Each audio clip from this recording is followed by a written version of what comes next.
Hello दोस्तों, नमस्कार। आप सभी का स्वागत है आपके अपने YouTube channel current affairs magic में। और आज हम बात करने वाले हैं 28 अगस्त के करंट अफेयर्स की। हमारा पहला क्वेश्चन है कि माइंड स्पोर्ट्स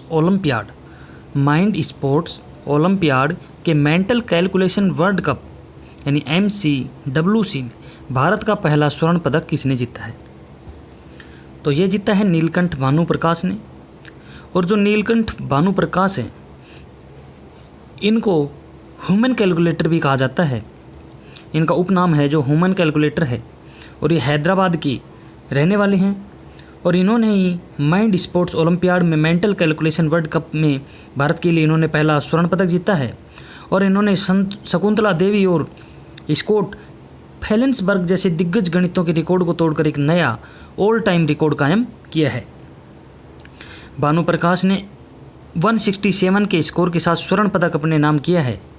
और जो मोहम्मद एल मीर हैं, ये लेबनान से हैं। इन्होंने 102 अंक के साथ रजत प्राप्त किया है। और UAE की अस्मिता पाल ने 100 अंकों के साथ यहाँ पर कांस्य पदक जीता है। नीलकंठ भानु प्रकाश, इनके बारे में बात करें तो 20 वर्षीय नीलकंठ भानु प्रकाश दिल्ली विश्वविद्यालय की सेंट स्टीफन कॉलेज में गणित ऑनर्स के छात्र हैं। और उन्होंने दुनिया के सबसे तेज ह्यूमन कैलकुलेटर होने के लिए 4 वर्ल्ड रिकॉर्ड और 50 लिम्बा रिकॉर्ड अपने नाम किए हैं। अब इस अवार्ड ओलंपियाड के बारे में बात करें, माइंड स्पोर्ट्स ओलंपियाड, ये 60 से अधिक विभिन्न बोर्ड खेल प्रतियोगिताओं जैसे शतरंज, स्क्रैबल और 7 अंडर वर्ड्स जैसे एक अंतर्राष्ट्रीय कार्यक्रम है। और इसे पहली बार 1998 में आयोजित किया गया था। हमारा अगला क्वेश्चन है कि बैंकिंग और गैर बैंकिंग वित्त कंपनियों NBFC माइक्रो वित्त फाइनेंस संस्थान के लिए structured finance and partial guarantee programme के रूप में डेडिकेटेड कर्ज और ऋण गारंटी उत्पाद किसके द्वारा लॉन्च किया गया है? तो ये किया गया है नाबार्ड यानी national bank for agriculture and rural development. इनके द्वारा बैंकिंग और गैर बैंकिंग वित्त कंपनियों माइक्रो वित्त संस्थान के लिए structured finance and partial guarantee programme के रूप में डेडिकेटेड कर्ज और ऋण गारंटी उत्पाद लॉन्च किया गया है। और यह उत्पाद महामारी की मार झेल रही ग्रामीण क्षेत्र के दूर दराज इलाकों तक ऋण के प्रवाह को गति प्रदान करने के लिए किया गया है। यहाँ पर प्रारंभिक चरण में 2500 करोड़ रुपए के वित्त पोषण की सुविधा प्रदान करने में मदद करेगा। और इसके भविष्य में बढ़ने की उम्मीद भी जताई जा रही है। और साथ में इस कार्यक्रम के तहत 28 राज्यों और 650 जिलों में 1 मिलियन से अधिक घरों को कवर करने का लक्ष्य रखा गया है। National bank for agriculture and rural development यानी नाबार्ड के जो अध्यक्ष हैं वो हैं गोविंद राजुलू चिंटाला। हमारा अगला क्वेश्चन है कि विश्व स्वास्थ्य संगठन ने किसे जंगली पोलियो से मुक्त होने का ऐलान किया है? तो यह अफ्रीका महाद्वीप को जंगली पोलियो वायरस से मुक्त होने का ऐलान किया है WHO ने। और WHO के द्वारा स्थापित स्वतंत्र संस्थान है अफ्रीका रीजनल सर्टिफिकेट आयोग। इन्होंने जो अफ्रीका महाद्वीप है, इसे जंगली पोलियो के वायरस से मुक्त होने का ऐलान कर दिया है। और अंतर्राष्ट्रीय स्वास्थ्य निकायों और राष्ट्रीय और स्थानीय जो सरकारें हैं, समुदाय स्वयंसेवक हैं और अन्य लोगों के दशकों के प्रयास के बाद इस सार्वजनिक स्वास्थ्य से संबंधित ऐतिहासिक उपलब्धि को हासिल यहाँ पर किया गया है। और पिछले रिकॉर्ड के अनुसार बात की जाए तो वर्ष 1996 में पोलियो से अफ्रीका में लगभग 75,000 बच्चों का लकवा मार गया था। पोलियो का आखिरी मामला 4 साल पहले उत्तरी नाइजीरिया में यहाँ पर दर्ज किया गया है। विश्व स्वास्थ्य संगठन के जो महानिदेशक हैं वो टेड्रोस एडनहोम हैं। हमारा अगला क्वेश्चन है कि भारतीय की किस टेबल टेनिस स्टार ने रिटायरमेंट का ऐलान किया है? तो भारतीय टेबल टेनिस स्टार थी पोलोमी घटक। इन्होंने रिटायरमेंट की घोषणा कर दी है। और इन्होंने 2006 के राष्ट्रमंडल खेलों में और 2000 और 2008 के बीच कॉमनवेल्थ चैंपियन में भारत का प्रतिनिधित्व किया था। और वो पहली बार ओलंपिक में तब खेली थी जब महज वो 16 साल की थी। और उन्होंने 2006 के SF खेलों में महिला युगल में स्वर्ण पदक प्राप्त किया, 2006 में राष्ट्रमंडल में कांस्य, 2007 में कॉमनवेल्थ चैंपियन में कांस्य, 2010 में कॉमनवेल्थ में रजत जीता। और उन्होंने 2012 के एशियन गेम्स क्वार्टर फाइनल तक का सफ़र भी तय किया।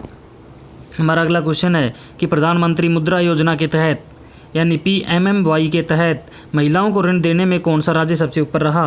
तो वित्त मंत्रालय के द्वारा राज्यसभा में ये प्रस्तुत किया गया आंकड़े हैं कि जो तमिलनाडु राज्य है वो प्रधानमंत्री मुद्रा योजना के तहत महिलाओं को ऋण देने की सूची में सबसे ऊपर रहा है। और इसके बाद रहा है पश्चिमी बंगाल, और फिर रहा है कर्नाटक, और फिर उसके बाद महाराष्ट्र, बिहार, अनेकों राज्य रहे हैं। तो वित्त मंत्रालय के द्वारा प्रस्तुत जो आंकड़े हैं उनके अंदर यहाँ पर महिला उधारकर्ताओं की लगभग 4.78 लाख के करोड़ रुपए के लगभग 15 करोड़ ऋण वितरण किए गए हैं। 15 करोड़ यहाँ पर ऋण वितरण किए गए हैं। 31 मार्च 2020 तक तमिलनाडु ने 58,227 करोड़ रुपए का लाभ उठाया है, और पश्चिम बंगाल ने 55,232 करोड़ रुपए का लाभ उठाया है। कर्नाटक ने 47,774, बिहार ने 44,879 और महाराष्ट्र ने यहाँ पर 42,000 करोड़ रुपए का ऋण महिलाओं को दिया है। और इन सभी राज्यों में महिलाओं के लिए 52% मुद्रा ऋण प्राप्त हुए हैं। और ऋणों का लाभ कृषि सेवाएं, व्यापार, प्रसंस्करण, विनिर्माण आदि से संबंधित गतिविधियों के लिए लिया गया है ये लोन। और मुद्रा योजना के तहत लगभग यहाँ पर ऋणों में 70% उधारकर्ताएं महिलाएं थी। अब प्रधानमंत्री मुद्रा योजना के बारे में बात करें तो यह वर्ष 2015 में गैर कॉरपोरेट छोटे और सूक्ष्म उद्यमों को ऋण प्रदान करने के लिए प्रधानमंत्री मुद्रा योजना की शुरुआत की गई थी। और इस योजना के तहत 10 लाख रुपए तक के ऋण प्रदान किए जाते हैं।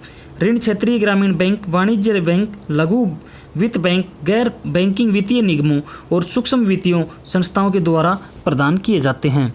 हमारा अगला क्वेश्चन है कि कश्मीरी केसर के व्यापार का विस्तार करने के लिए ई नीलामी पोर्टल किसके द्वारा लॉन्च किया गया है? तो यह किया गया है जम्मू कश्मीर का जो कृषि विभाग है उसके द्वारा जीआई टैग प्राप्त कश्मीरी केसर के व्यापार को बढ़ाने के लिए ई नीलामी पोर्टल का यहाँ पर शुभारंभ किया गया है। और इस पोर्टल को खरीदारों तक गुणवत्तापूर्ण कश्मीरी केसर पहुँचाने में प्राथमिकता उद्देश्य के लिए किया गया है।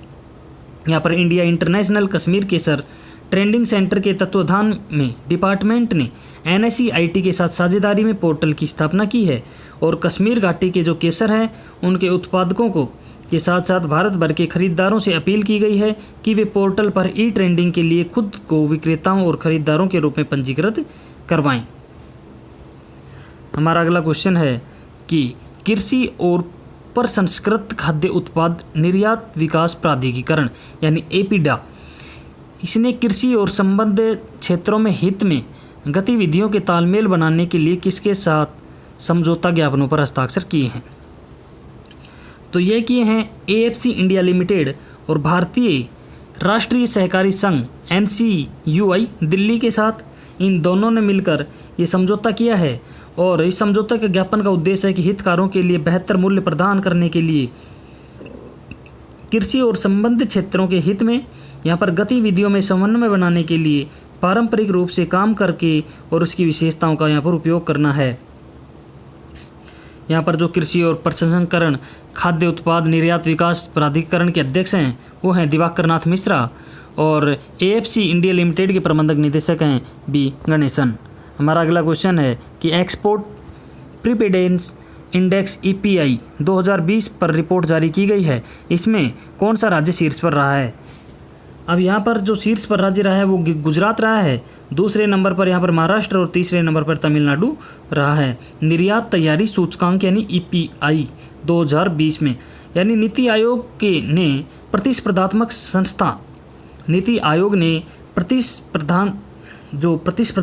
संस्था है उसकी साझेदारी में निर्यात तैयारी सूचकांक यानी एक्सपोर्ट प्रीपेडेंस इंडेक्स 2020 जारी किया था।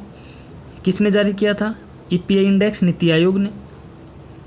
और इस रिपोर्ट में भारतीय राज्यों की निर्यात तैयारी और प्रदर्शन का मूल्यांकन किया गया। और इसका उद्देश्य था कि चुनौतियों और अवसरों को पहचान करना और सरकारी नीतियों की प्रभावोत्पादकता को बढ़ावा देना और एक सुविधाजनक नियामकीय संरचना को प्रोत्साहन करना। और यहाँ पर 4 स्तंभ शामिल किए जाते हैं EPI के अंदर: नीति यानी पॉलिसी, व्यवसाय परितंत्र, निर्यात परितंत्र और निर्यात निष्पादन। और इनके मापदंड पर ही यह तैयार की जाती है। नीति आयोग के CEO हैं वो हैं अमिताभ कांत।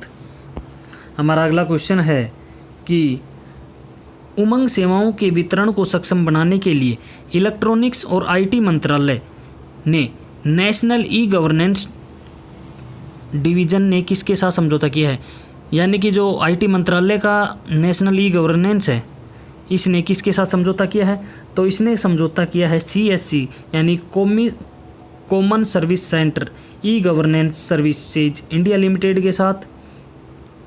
और इस साझेदारी का जो उद्देश्य है वो 4.25 लाख CSC के नेटवर्क के माध्यम से नागरिकों को उमंग सेवाओं की वितरण करने को सक्षम बनाना है। CSC संचालक ग्राम स्तरीय उद्यमी नागरिकों को उमंग ऐप की मदद से 140 विभागों की ई गवर्नेंस सेवाओं का उपयोग करने की सुविधा प्रदान करेंगे और इनसे उन नागरिकों को मदद मिलेगी जिनके पास या तो स्मार्टफोन नहीं है या वे ऐप आधारित ई सेवाओं तक पहुंचने में सक्षम नहीं हैं। हमारा अगला क्वेश्चन है कि 600 टेस्ट विकेट लेने वाले पहले तेज गेंदबाज कौन बने हैं, यानी कि जो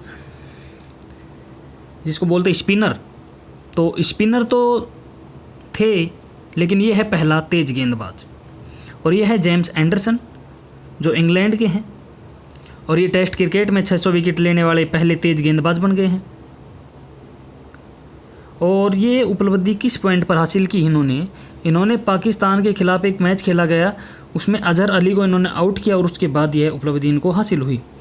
जो ये मुथैया मुरलीधरन है, शेन वार्न हैं, अनिल कुंबले हैं, इन तीनों ने भी 600 टेस्ट विकेट ले रखे हैं लेकिन ये स्पिनर थे। ऑल ओवर देखा जाए तो जेम्स एंडरसन हैं जो ये चौथे खिलाड़ी हैं जिन्होंने 600 टेस्ट विकेट लिए हैं। और जिम्बाब्वे के खिलाफ 2003 में टेस्ट क्रिकेट में पदार्पण करने वाले एंडरसन 2018 में सबसे ज़्यादा विकेट लेने वाले गेंदबाज बने थे। तब उन्होंने द ओवल में भारत के खिलाफ मोहम्मद शमी को आउट कर ग्लेन मैक्सा के 563 टेस्ट रिकॉर्ड को तोड़ा था इन्होंने। तो धन्यवाद दोस्तों, आज के लिए इतना ही। हम मिलते हैं नए वीडियो में नए अपडेट के साथ। तब तक पढ़ते रहिए, बढ़ते रहिए और आपके अपने YouTube channel current affairs magic को सब्सक्राइब करना ना भूलें। धन्यवाद।